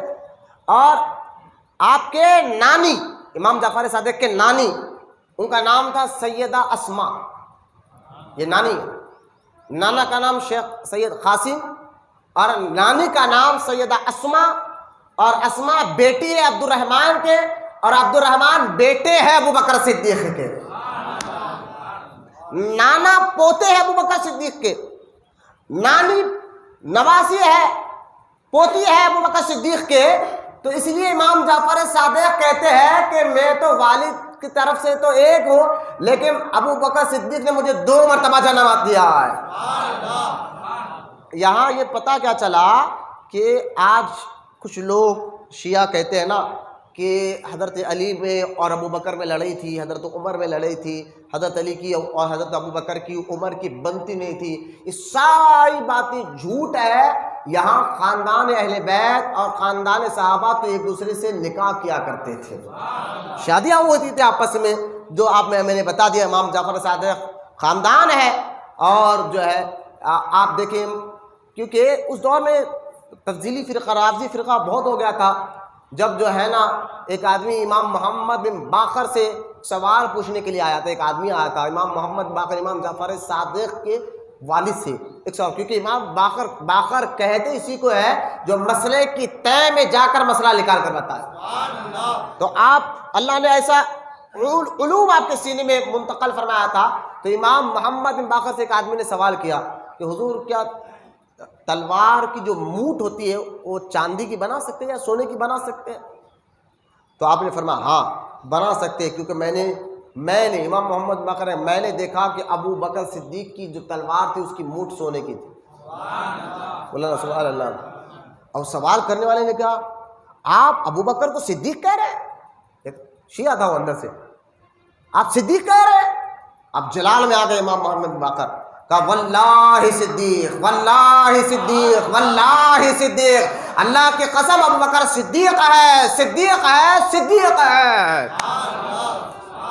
آپ نے 3 مرتبہ یہ جلال میں آپ نے ارشاد فرمایا تھا. تو لہٰذا صحابہ اور اہل بیت ان کے خاندانوں میں بھی کوئی جھگڑا کوئی لڑائی، یہ شیعوں کے اپنی خود کی گڑھی ہوئی باتیں ہیں. جو شیعوں کے پاس جو مشہور کتاب ہے وہ بخاری کو نہیں مانتے، یہ بھی سنیں آپ. شیعہ جو ہے نا بخاری کو نہیں مانتے، مسلم کو نہیں مانتے. ان کی ایک کتاب ہے اصول کافی جو ان کو بہت مانتے. ملا باقر مجلسی نے اس کتاب کو لکھا تھا، اس میں کئی واقعات انہوں نے گڑھ کر لکھے ہیں کہ معاذ اللہ کہ ابو بکر صدیق نے بیوی فاطمہ کے ساتھ ظلم کیا، بیوی فاطمہ کو جھڑکیاں دی، حضرت علی کو جھڑکیاں دی، جبکہ ایسا کچھ بھی نہیں ہے جو ہمیں احادیث سے ملا ہے. خیر اس پر ہمارا موضوع نہیں ہے، میں آپ کو بتا رہا ہوں. میں دکھ یہ ہو رہا ہے جو شیعہ بولتے تھے آج اپنے آپ کو سید ہو کر ایسی باتیں کر رہے ہیں، ہے نا. جو شیعہ کرتے تھے صحابہ کو گالیاں دینا، یہ شیعوں کی مزاج تھی. آج سید ہو کر صحابہ کو گالیاں دے رہے ہیں، معاذ اللہ ثم معاذ اللہ. اللہ ایسے سیدوں سے ہماری حفاظت فرمائے جو واقعی سید ہو، جیسے غوث اعظم ہے، جیسا غریب نواز ہے، جیسا داتا گنج بخش لاہوری ہے. لہٰذا ایسے سیدوں کے عقیدے پہ چلو، ان پر وہ بھی تو سید ہے. تو خیر امام جعفر صادق رضی اللہ تعالیٰ عنہ کو اللہ نے علم ظاہر علم باطن میں وہ کمال عطا فرمایا تھا کہ آپ کو وارث علوم نبوت عطا ہوئی تھی. یعنی انبیاء علیہ السلام سے جو سینہ بہ سینہ علم منتقل ہوا، جو سینہ بہ سینہ کہیں پڑھنے سے نہیں ملتا، وہ ڈائریکٹ غیب سے نبی اپنے بیٹوں کو دیتے ہیں. کیونکہ سرکار نے خود فرمایا کہ نبی دنیا سے جب جاتے ہیں تو مال و دولت نہیں چھوڑتے، نبی کی وراثت علم ہوتا ہے. نبی کی وراثت کیا ہوتا ہے؟ علم ہوتا ہے. تو وراثت ملتی ہے، آپ بھی دیکھیں وراثت ملتی کس کو ہے؟ اگر آپ کی پراپرٹی آپ کی دولت ہو تو آپ کی بچوں کو ملتی ہے نا. تو سرکار کیا فرمایا ہے؟ ہماری وراثت پراپرٹی یا پیسہ یا دولت نہیں، علم ہوتا ہے. اس لیے یہ اہل بیت کا گھرانہ جن کو جو سینہ بہ سینہ جو علم عطا ہوتا ہے نا، وہ ایسے باتیں آپ دیکھیں. شواہد النبوت میں نور الدین جامی رحمۃ اللہ علیہ فرماتے ہیں کہ ایسے ایسے کی بات علم امام جعفر صادق رضی اللہ تعالیٰ سے ظاہر ہوئے. جب آپ سے پوچھا جاتا کہ یہ علم آپ نے کہاں سے پڑھا تو آپ کہتے کہ یہ علم ہمیں سینہ بہ سینہ عطا ہوا ہے. یہ علم جو ہے حضور نے مولا علی کو عطا فرمایا، مولا علی نے امام حسن کو، امام حسن نے امام حسین کو، امام حسین نے امام زین العابدین کو، امام زین العابدین امام محمد بن باقر کو، اور امام محمد بن باقر امام جعفر صادق کو. آپ فرماتے ہیں ہمارے پاس ایک ایسا علم بھی ہے، وہ ایسی کتاب امام جعفر صادق کہتے ہیں. اس کتاب کا نام بھی آپ نے اس کی جو ہے لیا، لے کر کہا اس کتاب میں قیامت تک کیا ہوگا وہ سب لکھا ہوا. اور یہ کتاب سے ہم اہل بیت کو بھی دی جاتی ہے. امام جعفر صادق صرف اہل بیت کو دی جاتی ہے. ہمارے پاس وہ کتاب آج بھی ہمارے خاندان میں وہ موجود ہے اور اس کو ظاہر کرنے کی اجازت نہیں ہے. یعنی ایسا علم ظاہر علم باطن میں اللہ تعالیٰ نے ایسا کمال عطا فرمایا تھا. امام جعفر صادق رضی اللہ تعالیٰ عنہ کے دور میں خلیفہ منصور تھا، منصور خلیفہ. عباسی سلطنت آ گئی تھی، بنو امیہ ختم ہو چکی تھی. عبداللہ ابن عباس رضی اللہ تعالیٰ عنہ کی اولاد سے اب بادشاہی چل رہی تھی. عبداللہ ابن عباس جو حضور کے چاچا کے بیٹے نا عبداللہ ابن عباس، جب عبداللہ ابن عباس پیدا ہوئے تو سرکار کے گود میں لا کر ڈالا گیا تو سرکار نے فرمایا تھا کہ یہ تو بادشاہوں کا باپ ہے، یہ تو بادشاہوں کا باپ ہے. عبداللہ بن عباس کو کہا تھا. کون عبداللہ بن عباس؟ جن کے بارے میں سرکار نے دعا فرمائی تھی کہ اے اللہ عبداللہ بن عباس کو دین کی سمجھ عطا فرما. وہی عبداللہ بن عباس جو حضور کی بارگاہ میں تہجد کی نماز حضور کے ساتھ کھڑ کر پڑھا کرتے تھے. تو خیر یہ عبداللہ بن عباس کی اولاد میں عباسی سلطنت 300 یا 400 سال گزری ہے. سننا لیکن یہ بھی خاص بات ہے، کیا بات پتہ نہیں کہ یہ جو سلطنت کے جو بادشاہ تھے بھی یہ حضور کے خاندان سے تعلق رکھنے والے سید تھے نا، علوی سید تھے، حضرت عباسی سید تھے. حضرت عباس کے بیٹے تھے نا حضور کے چاچا حضرت عباس. اور حضرت عباس کا حضور ایسا ادب کرتے تھے جیسا بیٹا اپنے والد کا ادب کرتا. یہ بھی یاد رکھے حضرت عباس حضور کے جو سگے چاچا ہیں ان کا ادب سرکار بہت. ان کی اولاد سے یہ بادشاہ گزر رہے تھے. یعنی بنو امیہ کا دور ختم ہونے کے بعد عباسی دور شروع ہوا. اور عباسی دور میں لیکن یہ بات بھی حقیقت ہے، بعض یہ عباسی بادشاہوں میں ایسے بادشاہ بھی گزرے ہیں جنہوں نے حسینی سیدوں کو برداشت نہیں کیا. یہ بھی ذہن میں رہے. اور اسی وجہ سے حسینی سید مدینے سے مکے سے نکل کر ایران، عراق، بغداد، سمرقند اور ہندوستان جیسے علاقوں میں آ کر بسنا شروع کیے. یہ بھی ایک بہت تاریخ کھنگالنے کے بعد آپ کو یہ باتیں ملتی ہیں. میں آپ کو بتا رہا ہوں، بولے سبحان اللہ. بہت تاریخ. یہ سادات اکرام تو مکہ مدینے میں یہ پھیلے کیسا؟ تو یہ سلطنت عباسی سلطنت میں جب سیدوں کو بلا وجہ تنگ کیا جا رہا تھا، تو لہٰذا منصور عباسی سید تھے نا، لیکن چڑھنے لگے امام جعفر صادق سے. لوگوں نے آ کر چوموئی کر دی، جا کر کہا کہ دیکھو کئی حلقہ بڑھتا جا رہا ہے امام جعفر صادق کا، مرید بڑھتے جا رہے ہیں، چاہنے والے بڑھتے جا رہے ہیں، کہ ایسا نہ ہو یہ حسینی سید تمہاری سلطنت گرا دے، تمہیں سیٹ سے ہٹا دے. منصور کو جب یہ معلوم ہوا کہ ان کے مرید، ان کا حلقہ بہت بڑھ رہا ہے امام جعفر صادق کا رضی اللہ تعالیٰ عنہ، تو اب منصور نے طے کر لیا کہ کام کرو، جب وہ ان کو بلاؤں گا میں، بلا کر، کیونکہ کان بھر دیا گئے تھے امام جعفر صادق کے بارے میں، منصور کے کان بھر دیے گئے تھے. تو کان بھر دیے گئے تو اب منصور نے کہا بلاؤ. جب بلایا گیا امام جعفر صادق کو تو وہ بڑا غصے میں تھا. وہ کہہ رہا تھا اپنے وزیروں کو، کہہ رہا تھا آن دو، ان کو دیکھ کر میں کھڑا بھی نہیں ہوں گا، ان کو کیا کہتا ہوں، ایسا کروں گا ویسا کروں گا. غصے میں تھا. جب امام جعفر صادق رضی اللہ تعالیٰ تشریف لے کر آئے، ان کو دیکھنا، کیونکہ اللہ تعالیٰ اپنے نیک بندوں کو ایسے ان کے چہروں پر بھی ایسا رعب، ایسا دبدبا عطا فرماتا ہے کہ سامنے والے کا دل خود بخود مرغوب ہو جاتا ہے، جھک جاتا ہے. منصور نے امام جعفر صادق کو دیکھا تو کھڑا ہو گیا ادب سے. وزیر پریشان تھے، ابھی تو کہہ رہا تھا ایسا کروں گا ویسا کروں گا، آج دیکھتے کھڑا ہو گیا، اور کھڑا ہو کر اپنی جگہ پر بیٹھ گیا، بٹھایا اور خود نیچے بیٹھ گیا. یہ میرے امام جعفر صادق کا جلال تھا، رعب تھا، دبدبا تھا. بیٹھ گیا، بیٹھ کے کہنے لگا حضور میں نے سنا کہ آپ جو ہے بادشاہت کا، خلافت کا دعویٰ کرنے والے ہیں. آپ نے فرمایا ہمیں کرسی سے کوئی مطلب نہیں. بولو نا سبحان اللہ. ہمیں کوئی مطلب نہیں ہے، تو لہٰذا نہیں، میرے کو آپ کے بارے میں کوئی غلط اطلاع ہوئی ہے، معافی چاہتا ہوں، آپ جائیے. آپ چلے گئے. بادشاہ اور وزیروں نے کہا ارے آنے سے تو پہلے تو آپ بڑا غصے میں تھے کہ میں ایسا کروں گا ویسا کروں گا، اٹھ کے کھڑوں گا نہیں. آپ، ہم حیران ہو گئے، وہ آتے ہی آپ بٹھا دیا اپنی جگہ پر، اور بٹھا کر جو ہے ان کو آپ خود نیچے بیٹھ گئے. اور میں کیا بتاؤں، یہ حسینی سید کے چہرے پہ جو جلال تھا نا، وہ خود میں دیکھتا حیران ہو گیا، اور میرے دل میں کپ کپی پیدا ہو گئی. میں کھڑا بھی ہو گیا، ان کو اپنی جگہ بٹھا بھی دیا. لیکن چند دن گزرے، پھر عباس کو، منصور کو بھٹکا دیا گیا، یہ جعفر صادق ایسا کر رہے ہیں، مرید بڑھ رہے ہیں، مرید بڑھ رہے ہیں، کچھ کرنا پڑے گا ورنہ تمہاری سلطنت چلے جائے گی، لوگ ان کے ہاتھ پر بیعت کر رہے ہیں. اب بہت غصہ آ گیا. منصور نے کہا ایک کام کرو، اب بلاؤ جعفر صادق کو. اور جلاد کو کہا کہ سن، جیسا جعفر صادق آئیں گے میں 3 بار اپنے سر پہ ہاتھ رکھوں گا، یہ میرا اشارہ ہوگا کہ اسی وقت تو سر قلم کر دینا، امام جعفر صادق کو قتل کر دینا. جلاد ہاتھ میں ہتھیار لیے کھڑا، بادشاہ کا حکم تھا. منصور نے پھر بلا بھیجا. اب بڑا غصے میں تھا منصور. اب جیسے امام جعفر صادق آئے، جیسا منصور نے دیکھا، دیکھ کر اٹھ کر کھڑا اور سر سے تاج نکالا، بھاگتے ہوئے گیا اور جا کر ہاتھ چومنے لگا. جلاد پھر پریشان ہو گیا. ابھی تو بول رہا تھا کہ آتے کہ میں اشارہ کروں گا، سر پہ ہاتھ رکھوں گا، قتل کر دینا. ابھی یہ کیا ہوا؟ گیا بھاگتے ہوئے، ہاتھ چوما، ہاتھ چومنے لا کے پھر بٹھایا اپنی جگہ پر.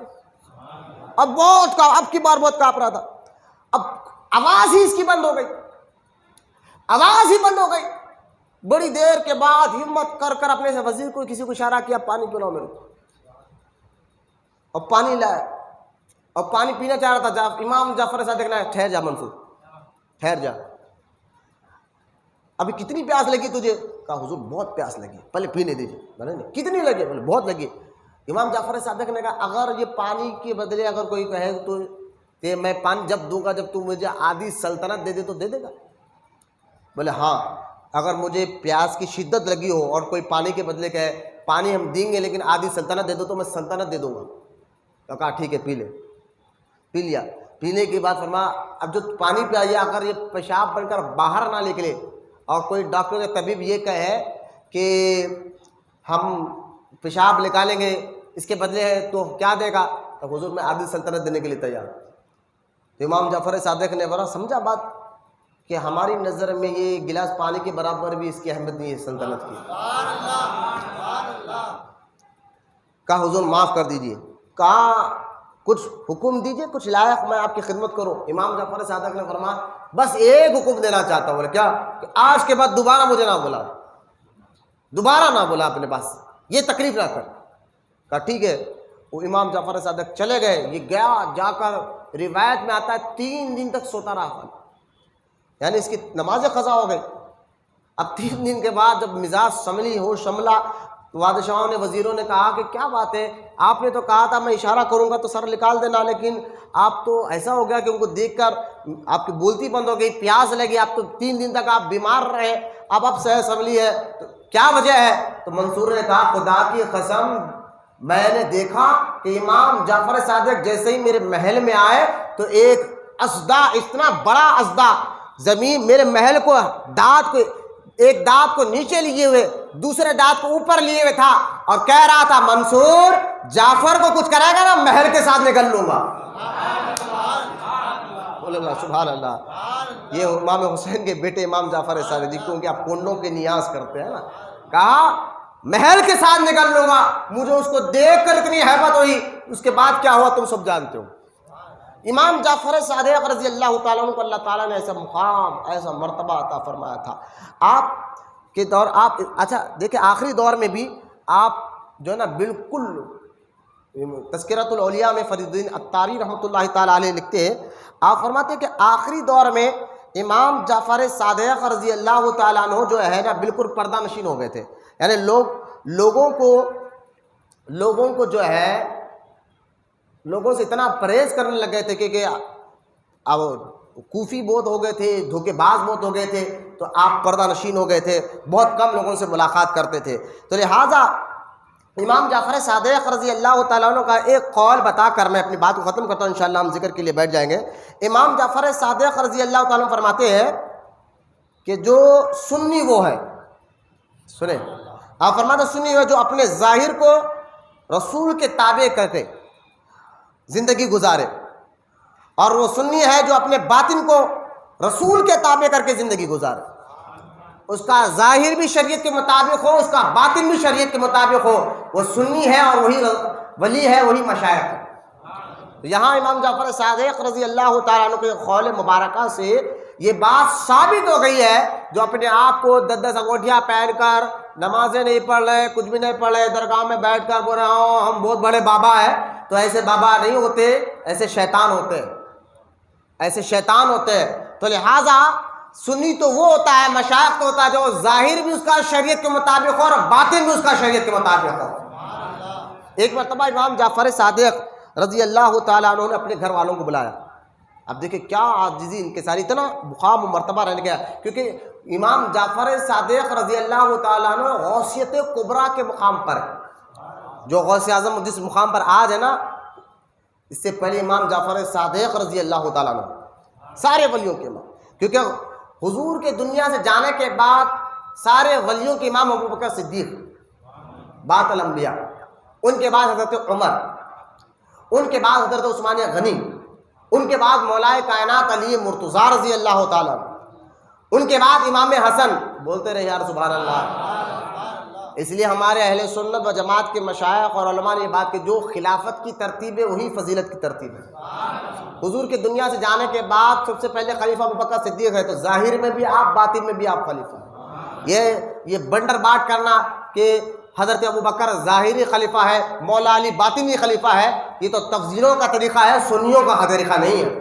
تو لہٰذا ظاہری ہو یا باطنی ہو، یہ دونوں طریقے سے خلافت کے حقدار ابوبکر صدیق رضی اللہ تعالیٰ۔ ان کے بعد ولیوں کے سارے امام غوثیت کبریٰ کے مقام پر، امام الاولیاء کے مقام پر ابوبکر صدیق، ٹھیک ہے۔ ان کے بعد حضرت عمر، ان کے بعد عثمان غنی، ان کے بعد مولا علی مرتضیٰ رضی اللہ تعالیٰ عنہ، ان کے بعد امام حسن، ان کے بعد امام حسین، ان کے بعد امام زین العابدین، ان کے بعد امام محمد بن باقر، ان کے بعد امام جعفر صادق، ان کے بعد امام موسیٰ کاظم رضی اللہ تعالیٰ عنہ، ان کے بعد امام علی رضا، ان کے بعد امام تقی رضا، ان کے بعد امام نقی رضا، اور ان کے بعد امام حسن عسکری، اور ان کے بعد پیر پیران میرا شیخ عبد القادر جیلانی غوث اعظم سگیر،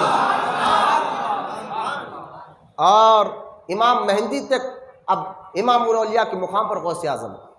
تو لہٰذا میں اس لیے کہتا ہوں امام جعفر صادق غوثیت کبریٰ کے اس اعلیٰ مقام پر فائز ہے۔ یوں سمجھیے کہ غوث اعظم اور امام جعفر صادق وہ ہے جن کے دربار سے غوث اعظم کو بھی بھیک ملتی ہے. بولو یار سبحان اللہ. غوث اعظم بھی جہاں جا کر منگتے وہ امام جعفر صادق ہے جن کو آپ کنڈوں کی نیاز کرتے ہیں. کون ہے؟ تو امام جعفر صادق رضی اللہ تعالیٰ عنہ کے جب آخری وقت میں پھر بھی بزرگان دین کے پاس اتنا سب کچھ رہتے کہ بھئی اکڑ نہیں ہوتی، تکبر نہیں ہوتا. عاجزی ان کے ساری کے بہت اعلیٰ مقام پر یہ بزرگان دین ہوتے ہیں. تو لہٰذا عاجزی دیکھے امام جعفر صادق نے ایک مرتبہ اپنے سارے گھر والوں کو بلا کر فرما کہ سچ سچ بتانا. تم اپنے گھر والوں کو بلا کر امام جعفر صادق کہتے ہیں سچ کہنا. تم کو میں اللہ کی قسم دے کر کہتا ہوں سچ کہنا کہ میرے اندر کوئی عیب ہے تو ابھی بولو. اللہ اکبر. ہاں بھائی اگر کوئی عیب میرے اندر ہے نا تو تم سچ سچ بتا دو. اور قسم دے کر کہہ رہا ہوں جھوٹ نہیں بولنا. میری محبت میں میرے تعظیم میں میرے لیے کہ آپ اتنے بڑے نہ سچ بولنا. تو امام جعفر صادق کے گھر والوں نے کہا ہم سچ کہیں گے کیونکہ آپ کی صحبت میں رہ کر سچ ہی تو سکھا ہے. امام جعفر صادق کو آج لوگ کہتے ہیں کہ معاذ اللہ ابن تیمیہ جیسا بدبخت کہتا ہے منہاج السنہ میں کہ امام جعفر صادق تو فقیہ نہیں تھے، محدث نہیں تھے. امام جعفر صادق کو تو جو ہے نا معاذ اللہ ان پر کذب کا الزام ہے. معاذ اللہ یہ لکھا ہے منہاج السنہ میں ابن تیمیہ جیسے بدبخت نے کہ امام جعفر صادق پر کذب کا لفظ بہتان ہے، یعنی معاذ اللہ آپ جھوٹی حدیث سے بیان کرتے تھے. بعض یہاں تک نے لکھ دیا کہ ان کو تو کوئی حدیثیں یاد ہی نہیں تھی. میں نے کہا یار بڑے بڑے محدثین بڑے بڑے فقیہ امام جعفر صادق کے شاگرد ہیں. امام جعفر صادق کے شاگرد میں امام اعظم ابو حنیفہ آتے ہیں. امام جعفر صادق کے شاگرد میں امام مالک آتے ہیں. امام جعفر صادق کے شاگردوں میں سفیان ثوری آتے ہیں. امام جعفر صادق کے شاگردوں میں حضرت یحییٰ حضرت سفیان بن عیینہ آتے ہیں. کون سفیان بن عیینہ؟ کون سفیان ثوری؟ یہ استاد ہے امام بخاری کے.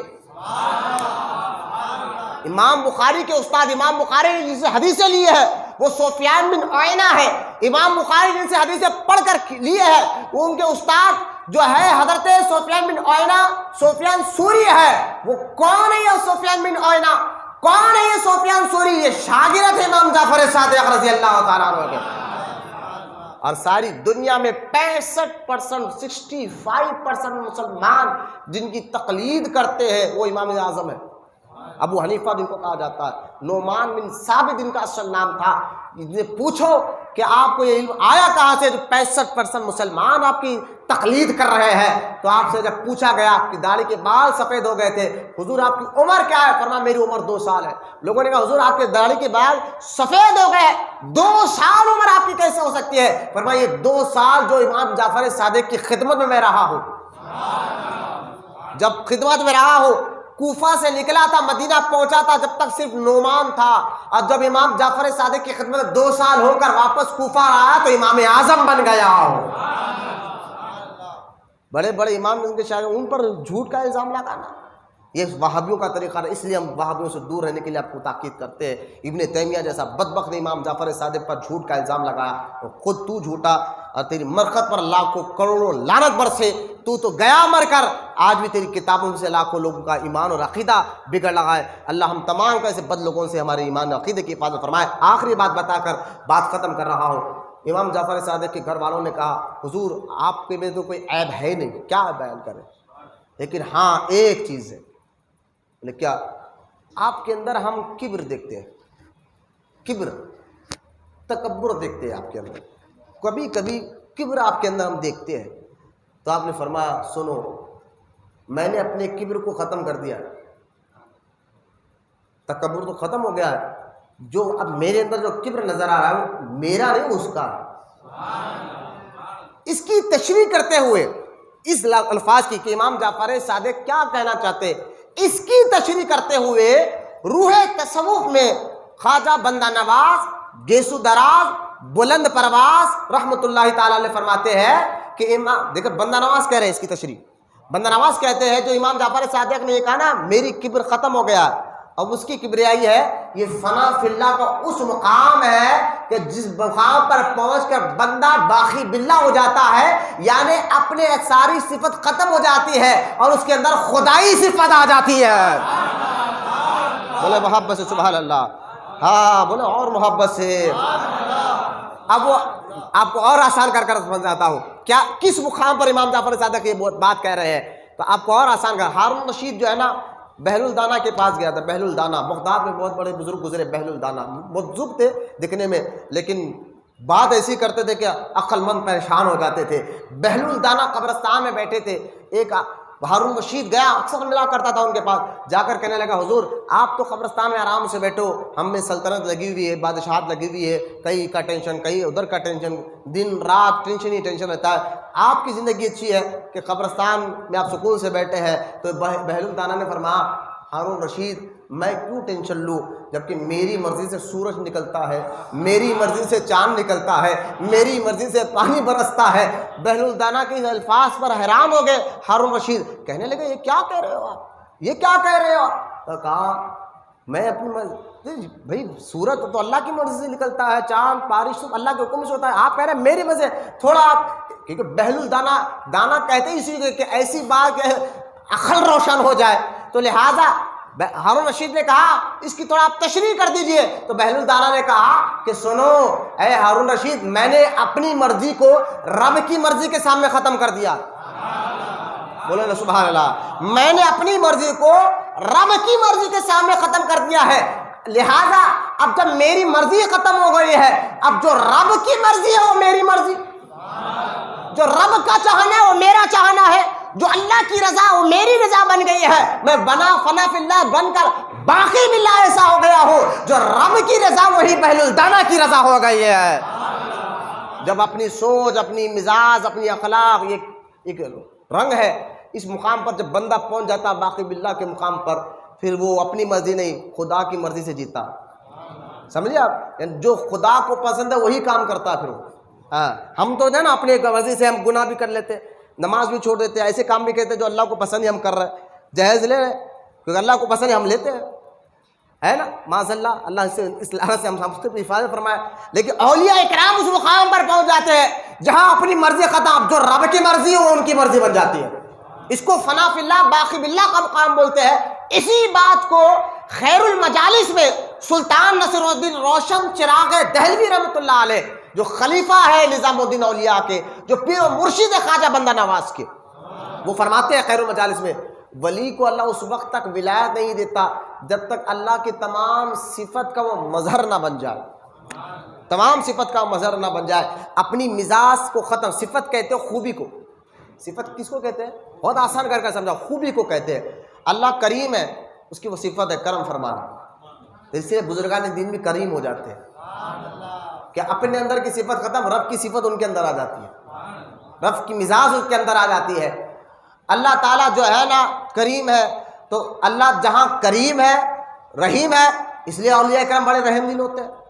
وہ تو انسان جانوروں کو بھی ماننے پر منع کرتے ہیں. یہاں ان لوگ کو سمجھ کیا جو اولیاء اللہ رب کی صفت کے مظہر ہو جاتے ہیں، تو جو اللہ کی صفت ہے وہ بزرگوں کے ذریعے سے ظاہر ہوتی ہے کہ اللہ کریم ہے، تو وہ بھی دیکھیں بزرگ بڑے کریم مزاج کے ہو جاتے ہیں. اللہ رحیم ہے تو کبھی اتنے رحم دل اولیاء اکرام. آپ نے نہیں سنا کہ بندہ نواز کے پیر و مرشد سلطان نصر الدین روشن چراغ دہلوی نے گائے والے کو کہا تھا کہ گائے کی پیٹھ پہ مار مت. اس نے کہا حضور میں تو 3 بار اس کو مار رہا ہوں، آپ تینوں بار مجھے ٹوکتے ہیں. بیل کو مار رہا ہوں، آپ کو کیوں تکلیف ہو رہی ہے؟ آپ نے کرتا ہٹایا تو وہ تینوں مار آپ کی پیٹھ پر موجود تھے. تو یہ بزرگان دین جن کا رحم شفقت اتنا رحم دل ہو جاتے ہیں کیونکہ خدا کی صفت کے وہ مظہر بن جاتے ہیں. تو جہاں اللہ کریم ہے رحیم ہے، جو اس کی صفت ہے، جو اس کی خوبیاں وہ بندوں کو اللہ دیتا ہے، بندوں کو اللہ دیتا ہے. یہ بہت اونچے مقام پر لے جا کر آپ کو بات بتا رہا ہوں آسان کر. اسی طرح جہاں اللہ کریم ہے رحیم ہے، وہیں پر اللہ جل جلالہ بھی ہے. تو کبھی ولیوں سے جلال ظاہر ہوتا ہے اپنے نفس کے لیے نہیں، خدا کے لیے، کیونکہ وہاں اپنانی ختم ہو گئی. کیونکہ اللہ جہاں جل جلالہ ہے تو جلال والی صفت بھی تو اولیاء ہند کے اندر آئے گی نا. کبیر تو اللہ ہے نا. تو لہٰذا امام جعفر صادق کہتے ہیں میں اس صفت میں فنا ہو چکا ہوں، اب میرا کبر ختم ہو گیا، کبر اس کا ہے. اب میرے سامنے اگر خلاف شرع کوئی کام کرتا تو جلال آتا ہے، تو میرا نہیں، وہ رب کا جلال ہے. بولے محبت سے سبحان اللہ. تو اولیاء اکرام ناراض کب ہوتے ہیں؟ جب کوئی جب کوئی معاذ اللہ، کیونکہ بزرگان نے کیونکہ ولی کے بارے میں حدیث مبارکہ ہے، حدیث قدسی اللہ نے فرماتا جو ولی سے دشمنی کرے وہ مجھ سے اعلان جنگ کے لیے تیار ہو جائے۔ تو اولیاء اکرام اگر آپ فاتحہ نہ دلائیں، وہ لوگ جیسے کنڈوں کی نیاز سے لے کے بیٹھے، اگر کنڈوں کی نیاز نہیں دلائیں گے تو امام جعفر صادق ناراض ہوگی، ہمیں پریشان کر دیں گے۔ معاذ اللہ، کیا بےہودی باتیں تو اپنے باتوں کو سمجھا رہے ہو، ایسا نہیں ہے۔ امام جعفر صادق ہو بڑے، میں وقت ختم ہو گیا، میں بتاتا تھا اگر امام جعفر صادق کی شفقت کیسی تھی اپنے مریدوں پر، اپنے غلاموں پر، اپنے چاہنے والوں پر، اس وقت بھی تھی، آج بھی ہے۔ بولو نا محبت سے سبحان اللہ۔ آج بھی اگر سچے دل سے کوئی بندہ نیاز کر کر دعا مانگ لینا، اللہ ان کے صدقے میں ضرور قبول فرماتا ہے۔ یہ ایمان اور عقیدہ آپ کر رہے ہیں۔ اب اس کے لیے ضروری نہیں ہے کہ کنڈوں کی ہی نیاز کر کر آپ دعا کریں، آپ کی حیثیت جتنی ہے اتنا پکائے، آپ سے جو ہو سکا وہ پکائے۔ صرف کھیر پوری نے آپ بوندی پر فاتحہ دلا دے، پڑن پر فاتحہ دلا کر دعا کرے کہ اللہ ان کے صدقے میں ہمارے مشکلوں کو دور فرما دے، تو اللہ ضرور قبول فرماتا ہے دعاؤں کو۔ تو لہٰذا بزرگان دین کی شان میں گستاخی کرنے سے جلال اللہ کو آتا ہے کہ اللہ نے فرمایا نا، حدیث قدسی ہے، جو میرے ولی سے دشمنی کرتا ہے میں اس سے اعلان جنگ کے لیے تیار ہوں۔ تو اللہ سے اعلان جنگ کا مطلب تمہارا ایمان خطرے میں آ سکتا ہے۔ تو امام جعفر صادق کے بارے میں چند باتیں میں نے ایک قول بتایا ہے۔ امام جعفر صادق رضی اللہ تعالیٰ عنہ نے دہریہ جو خدا کو نہیں مانتے تھے ان سے بہت بہترین مقابلہ کیا اور ان کو سیدھے راستے پر لائے۔ اس پر میں نے یہ جمعہ میں بیان کیا، انٹرنیٹ پر وہ موجود ہے، آپ جا کر پرانا ملدقہ یا مولانا عرفان قادریہ جیلانی پاشا ID مارے تو سارے بیانات آئیں گے۔ تو آپ دیکھیں کہ دہریے سے آپ نے کس طرح بحث کی، اور کہیں دہریہ کہتے ہیں اس کو جو خدا کو نہیں مانتا، خدا کو مانتے ہی نہیں وہ لوگ، قرآن پڑھو حدیث پڑھو انہوں نے نہیں سمجھا، ان کو عقل سے بات سمجھ میں آتی۔ تو امام جعفر صادق ایسے کئی دہریوں کو آپ نے جواب دیا اور ان کو سیدھے راست پر لائے، چاہے علم طب میں ہو، فلکیات کے مسئلے میں ہو۔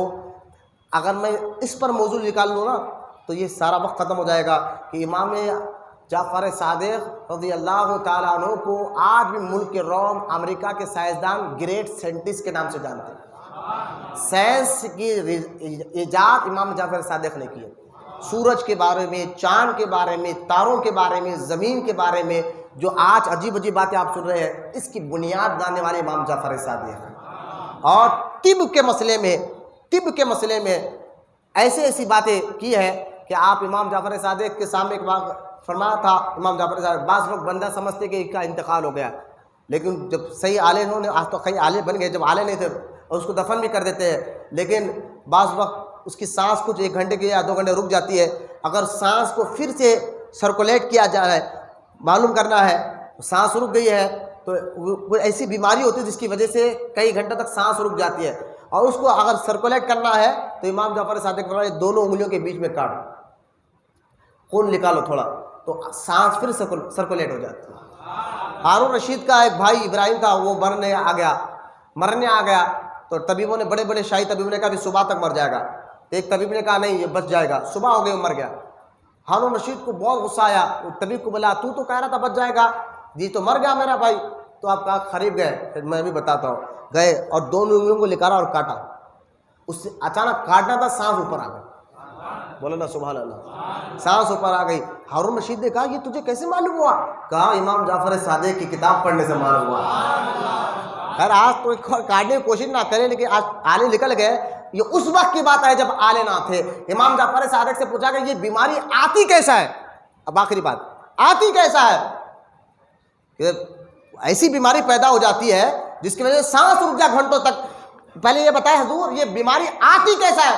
امام جعفر صادق نا جو پیشاب کے چھینٹوں سے نہیں بچتا۔